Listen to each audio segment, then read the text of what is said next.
Okay, so I fitted that motor to something heavy, which in this case is a piece of timber, and it looks like the frame was the problem.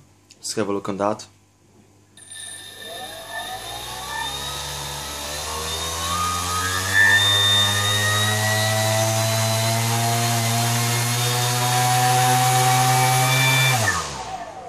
Just let me hold that by my hand.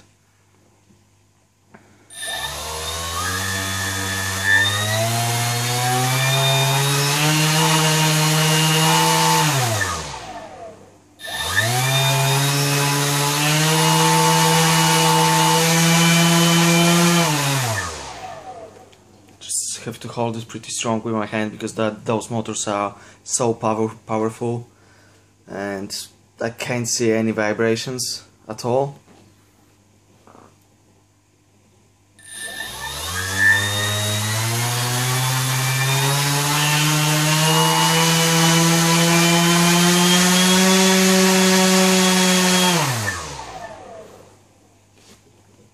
So this is it.